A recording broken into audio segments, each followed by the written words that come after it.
पूरे demon slayer series में अगर कोई बेस्ट आर्क है तो नो डाउट वो है demon slayer infinity castle arc, क्योंकि इसमें सारी की सारी बेस्ट फाइट होती है। इवन कई हाशिरा मर भी जाते हैं, जिनमें से तुम्हारे फेवरेट हाशिरा भी इंक्लूड है। बाकी मैं पूरे demon slayer infinity castle arc को सिर्फ 4 या फिर 5 पार्ट में लाऊंगा, तो चैनल को सब्सक्राइब करके रखना। तो शुरू करते हैं एक किमित्सु नो याइबा स्टोरी। तो जैसे कि तुम सबने डीमन स्लेयर सीजन 4 के लास्ट एपिसोड में देखा होगा कि कैसे सारे के सारे हाशिरा, तांजीरो, इनोसुके और जेनेत्सु इन्फिनिटी कैसल में एंट्री लेते हैं, और आखिर क्यों जेनेत्सु सीरियस होता है ये सब हमें आगे पता चलेगा। अब हम तांजीरो को देखते हैं जो कि नीचे गिरने के साथ ही साथ उस पर बहुत सारे डीमन हमला कर देते हैं, लेकिन तांजीरो अपने वाटर ब्रीदिंग से एक ही झटके में उनको मार देता है, और वाटर हाशिरा ग्यू भी उनकी मदद करता है। अब हम दूसरी तरफ देखते हैं जहाँ पर ओबेनाई अपने सरपेंट ब्रीदिंग से कुछ डीमन को खत्म कर देता है, और मित्सुरी से पूछता है क्या तुम्हें चोट तो नहीं आई। मित्सुरी ब्लश करते हुए मना करती है। इसके बाद हम मोइचिरो और गियोमे को देखते हैं जो कि इन्फिनिटी कैसल में भाग रहे होते हैं, जिसके बाद मोइचिरो गियोमे से पूछता है यहाँ पर जितने भी डीमंस को हम मार रहे हैं वो लगभग एक लोअर मून जितना पावरफुल होगा। तो तुम लोग अब समझ लो कि तांजीरो अब कितना पावरफुल हो चुका है, क्योंकि जब उसने पहली बार किसी लोअर मून से फाइट की थी तो उसे कितनी मुश्किलें हुई थी, लेकिन अब देखो तांजीरो एक हाशिरा लेवल पर पहुंच चुका है। So back to the topic. अब मोइचिरो इमोशनल होकर कहता है मुझे आज भी याद है जब मेरी तबीयत बहुत ज्यादा खराब हो गई थी, तब और कोई नहीं बल्कि मास्टर कागाए ने मेरी देखभाल की थी, और मेरे साथ ही नहीं बल्कि जितने भी डीमन स्लेयर क्रॉप के मेंबर है उन सबको मास्टर एक जैसा मानते हैं। जिसके बाद मोइचिरो रोते हुए गुस्से में कहता है मुजान किबुत्सुजी, तुमने मेरे मास्टर को नहीं बल्कि मेरे सेकंड फादर को मारा है। अब मुझे फर्क नहीं पड़ता कि तुम कितने पावरफुल हो, मैं तुम्हें नरक पहुंचा कर रहूंगा। और फिर हम सानेमी को देखते हैं जो कि कहीं पर बैठा हुआ रो रहा होता है, और फिर गुस्से में कहता है मैं मास्टर को नहीं बचा पाया। और फिर उसके पीछे से कुछ डीमन सानेमी पर अटैक कर देते हैं, लेकिन सानेमी एक ही झटके में उनको खत्म कर देता है। और अब हम इनोसुके को देखते हैं जो कि कुछ समझ नहीं पा रहा होता है कि वो कहाँ आ गया है, लेकिन वो बड़ा खुश भी होता है क्योंकि यहाँ पर बहुत सारे डीमन जो होते हैं, क्योंकि इनोसुके अपने न्यू मूव सारे के सारे डीमन पर ट्राई करने वाला था। भाई ये बंदा अपनी अलग ही मजे में है। फिर हम जेनेत्सु को देखते हैं जो कि कहीं पर जा रहा होता है, मानो जेनेत्सु को पहले से ही सब पता हो। और फिर जेनेत्सु कहता है मैं तुम्हें माफ नहीं करूंगा। इसके बाद हम इंसेक्ट हाशिरा शिनोबु को देखते हैं जिसके पास ही के रूम से खून की बदबू आती है, और जब वो दरवाजा खोलता है तभी हमें दिखाई देता है अपर मून टू डोमा। और तभी शिनोबु को याद आता है कि जिस डीमन ने उसकी बहन को मारा था वो अपने सर में ताज रखता है और उसकी आंखें रेनबो कलर की है। और फिर शिनोबु समझ जाती है कि उसकी बहन को और कोई नहीं बल्कि अपर मून टू डोमा ने मारा था। जिसके बाद शिनोबु का गुस्सा नेक्स्ट लेवल पर पहुंच जाता है। और फिर से हम देखते हैं जेनेत्सु को जो कि किसी रूम में एंटर करता है, और फिर कहता है मैं जानता हूँ तुम यहीं पर हो, अब बिना टाइम वेस्ट किए फटाफट बाहर आ जाओ। फिर सामने वाले गेट से एक डीमन बाहर आता है, ये कहते हुए कि अपने सीनियर से भला कोई ऐसे बात करता है। और ये डीमन और कोई नहीं बल्कि अपर मून 6 काएगाकू होता है जो कि रिसेंटली डीमन बना है। और हाँ, इसको तुमने हाशिरा ट्रेनिंग आर्क के एपिसोड 7 में देखा होगा, और इसी की वजह से गियोमे को जेल जाना पड़ा था। और अब काएगाकू कहता है तुम अभी भी पहले की तरह डरपोक हो जेनेत्सु। इस बात पर जेनेत्सु कहता है अब काएगाकू उसका सीनियर नहीं बल्कि उसका दुश्मन है। और दूसरी तरफ तांजीरो और ग्यू भाग रहे होते हैं, लेकिन ना जाने क्यों नीचे के फ्लोर बार बार खुल रहे थे और उन दोनों को अलग करने की कोशिश कर रहे थे। और तभी एक कौवा आकर कहता है कोचो शिनोबु अपर मून टू डोमा से लड़ते हुए मारी गई। अब ये सुनकर तुम लोगों को झटका लगा होगा कि कैसे भाई, कहां से मारी गई, लेकिन तुम लोग टेंशन मत लो, ये सब हमें आगे की वीडियो में पता चलेगा। अब तांजीरो ये खबर सुनते ही अपने आप को रोने से रोकता है, और साथ ही साथ ये नोटिस करता है कि उन कौवे में कुछ पेपर लगे हुए हैं जो कि ब्लड डीमन आर्ट होता है, और ये कौवे डीमन को दिखाई नहीं देता है। फिर हम डीमन स्लेयर हेडक्वार्टर को देखते हैं जहां पर केरिया उबुयाशिकी जो कि कागाया उबुयाशिकी का बेटा होता है, जो कि सिर्फ 8 साल का होता है। और कागाया उबुयाशिकी के मरने के बाद केरिया उबुयाशिकी बन जाता है डीमन स्लेयर क्रॉप का हेड, और उसके साथ ही उसकी 2 बड़ी बहनें भी उसकी मदद करती है। भले ही क्यों ना उसकी पूरी फैमिली खत्म हो चुकी है, लेकिन वो बिना इमोशनल हुए अपने काम पर फोकस करता है। बेसिकली ये इन कौवे की और डीमन आर्ट की मदद से पूरी इन्फिनिटी कैसल की एक रफ स्केच बनाती है, जिससे कि ये पता चल जाएगा किस डायरेक्शन में हाशिरा है और किस डायरेक्शन में डीमन है। और ये लोग उन कौवों की मदद से नोटिफाई देते हैं, जैसे कि अभी शिनोबु की मौत। और फिर केरिया कहता है हमें अभी भी इन्फिनिटी कैसल का एक बहुत बड़ा हिस्सा कहाँ है ये नहीं पता चला, इसलिए वो सारे कौवों को ऑर्डर देता है कि वो नॉर्थ साइड की तरफ जाए और मैपिंग करने में उसकी मदद करे। और फिर केरिया की बहन कहती है अभी सिर्फ 2 ही लोग अपर मून से लड़ रहे हैं, जो कि है कानाओ और जेनित्सु। और फिर हम देखते हैं काइगाकू और जेनित्सु का बैडेस्ट फेस, जहाँ पर काइगाकू कहता है मैं तुम्हारा सीनियर हूँ, इसलिए ये मत सोचो कि मैं तुम्हें छोड़ दूंगा। जेनित्सु, तुम इतने बेवकूफ कैसे हो सकते हो? जिस पर जेनित्सु बड़े बैडेस्ट तरीके से कहता है मेरे सीनियर को सबसे कमजोर अपर मून बनकर बहुत खुशी मिल रही है ना? जिसके बाद ये सुनकर काइगाकू बड़ा ही कंफ्यूज हो जाता है और सोचता है क्या वो यही जेनित्सु है जिसे मैं जानता था? और फिर काइगाकू हंसते हुए कहता है अब तुम पलटकर जवाब भी दे सकते हो। लेकिन जेनित्सु मजाक के मूड में नहीं था और फिर काइगाकू से पूछता है कि क्या वजह थी तुम्हें डीमन बनना पड़ा? क्या तुम्हें पता नहीं तुम जब डीमन स्लेयर बनते हो तब तुम सेल्फिश होने का हक खो देते हो?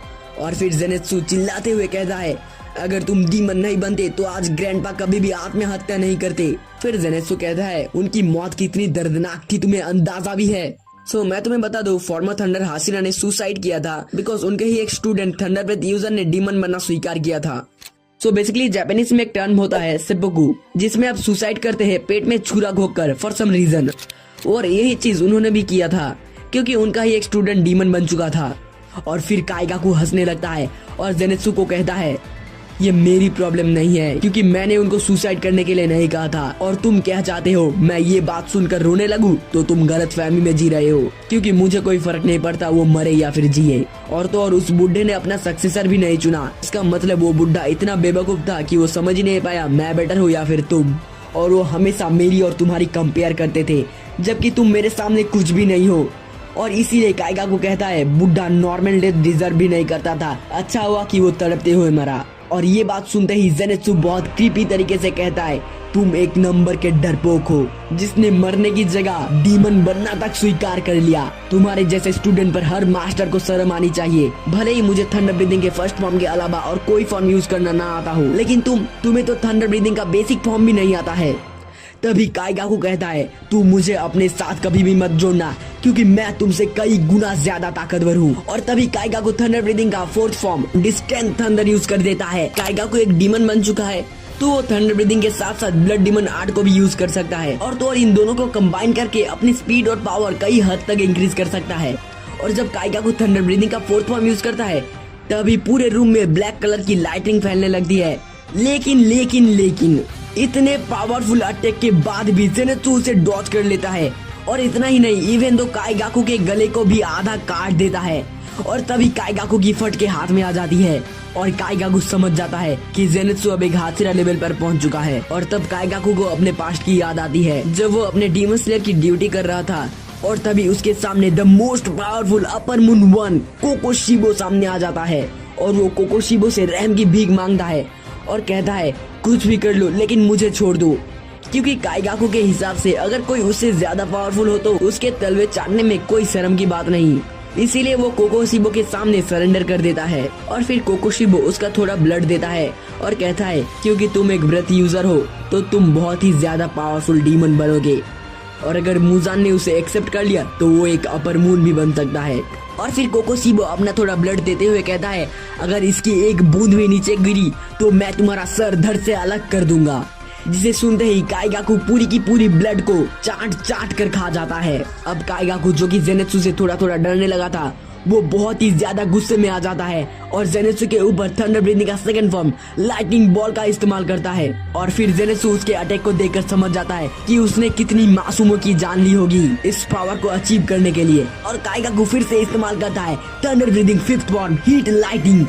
और जहाँ काइगाकू अपने थंडर फॉर्म का यूज कर रहा था वही जेनित्सु अपने सोच में डूबा हुआ था कि कैसे जेनित्सु और काइगाकू एक साथ ट्रेनिंग किया करते थे और कुछ गलतियां किया करते थे तो मास्टर उन पर चिल्लाया करते थे।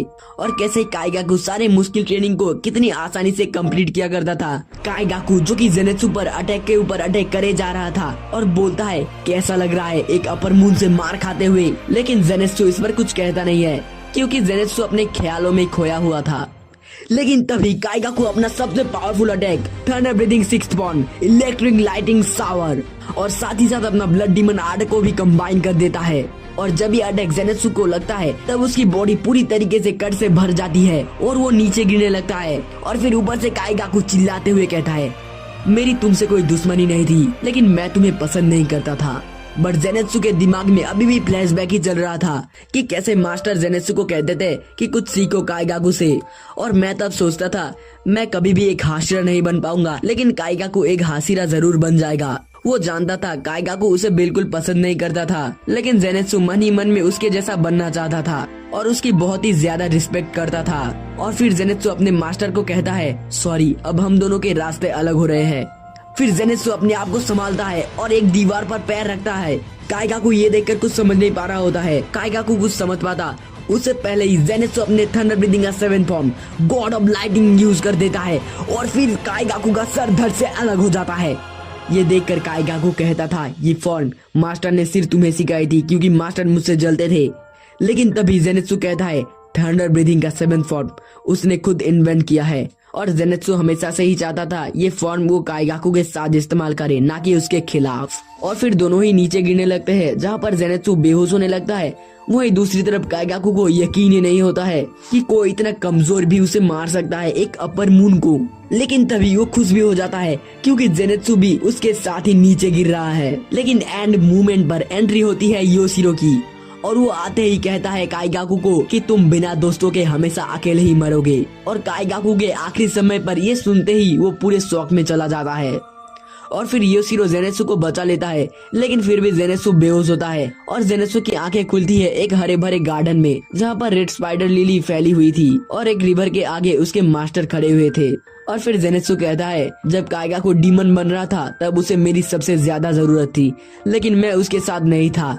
ये सब मेरी ही गलती है कि मैं काइगाकू को डीमन बनने से बचा नहीं पाया और आपकी मौत भी हो गई। मैं हमेशा से ही आपकी तरह एक हाशिरा बनना चाहता था, लेकिन मैं कोई काम का नहीं हूँ। जेनेत्सु ये कहते ही रोने लगता है, लेकिन तभी मास्टर जिगोरो की आंखें भर आ जाती है और कहते हैं जेनेत्सु तुम मेरी खुशी हो, तुम ही मेरी ब्राइड हो। और आखिरकार जेनेत्सु की आंखें खुलती है रियल वर्ल्ड में, जहाँ पर सारे के सारे डीमन स्लेयर क्रॉप के मेंबर उसकी मदद कर रहे थे। और फिर ये बैटल खत्म हो जाती है। अब दूसरी तरफ हम तांजीरो और ग्यू को देखते हैं जो कि भाग रहे थे और छोटी मोटे डीमन को मार रहे थे। लेकिन तभी अचानक से वो जगह हिलने लगती है और ग्यू कहता है तांजीरो संभल जाओ, कुछ ताकतवर हमारी तरफ आ रहा है। और ऊपर सीलिंग को तोड़ते हुए अपर मंत्री आकाजा सामने आता है और तांजीरो को देखकर कहता है लॉन्ग टाइम नो सी वीकलिंग, मुझे तो कभी लगा ही नहीं था कि तुम जैसा कमजोर इंसान इतनी देर तक जिंदा रहेगा। और अब शुरू होने वाली है पूरी इन्फिनिटी कैसल आर्क की most important fight, Akaza versus Giyu और तांजीरो। सो इस पार्ट को मैं नेक्स्ट वीडियो में लाऊंगा, सो सब्सक्राइब कर लेना। अभी के लिए बाय बाय।